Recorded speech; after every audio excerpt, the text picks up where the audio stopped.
Thus, the heavens and the earth were completed in their vast, intricate beauty. Everything God made was intentional, displaying His majesty and creativity. By the seventh day, God had completed His work, a work so grand, so perfect, that He set this day apart. On the seventh day, the Lord rested, stepping back to sanctify the day as holy. This rest wasn't out of weariness, but to establish a pattern for His creation, a rhythm of work and rest, serving as a reminder of the Creator's sovereignty over all. This sacred day teaches us about the importance of rest and spiritual reflection. As believers in God's divine creation, we are called to honor the Sabbath as a gift to restore and refocus our hearts on Him. It's a time to marvel at creation and acknowledge God's sustaining hand in all things.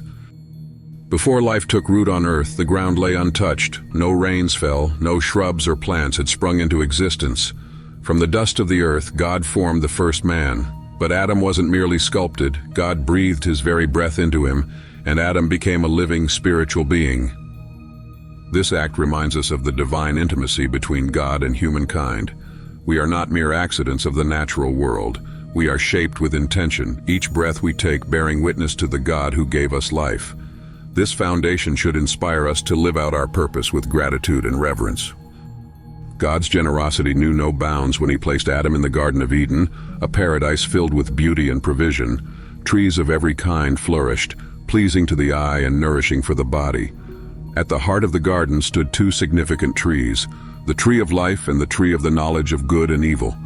The rivers of Eden flowed abundantly, spreading life through their headwaters, Pishon, Gihon, Tigris, and Euphrates. Even the land itself reflected God's goodness, marked by gold, resin, and onyx. This glimpse into Eden isn't just a story. It reflects the abundance and order God desires for His people. The rivers symbolize provision, while the trees represent life and choice.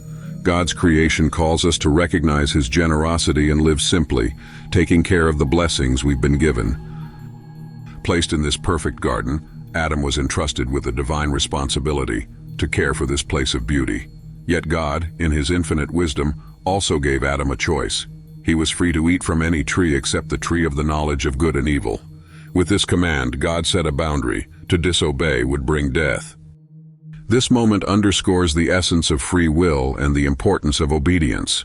While God offers abundant blessings, He also invites us to trust His guidance. This part of the story serves as a lesson in faithfulness, aligning our lives with God's will rather than relying on our own understanding. Despite the garden's majesty, something was missing. Adam was alone. God declared that it was not good for man to be by himself, and so He chose to form a helper suitable for him. First, God brought the animals to Adam, allowing him to name each one, demonstrating the authority and care God imparted to humankind. Yet no companion among them was found for Adam.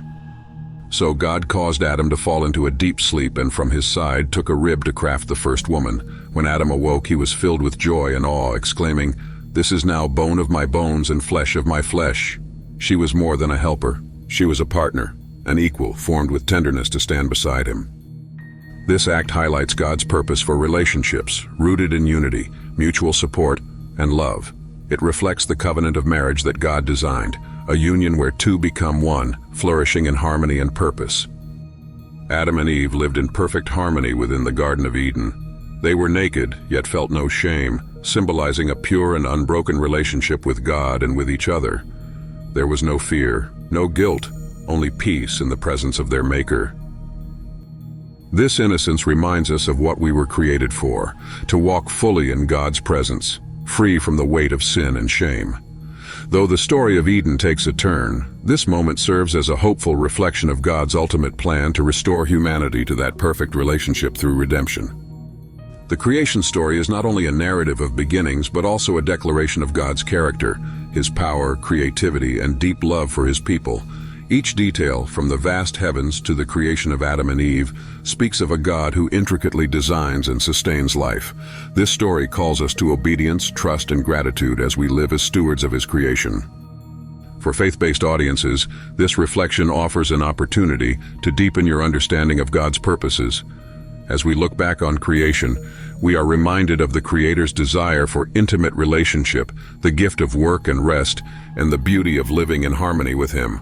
Let this story inspire you to live your life aligned with God's divine plan, embracing His love and truth in every moment.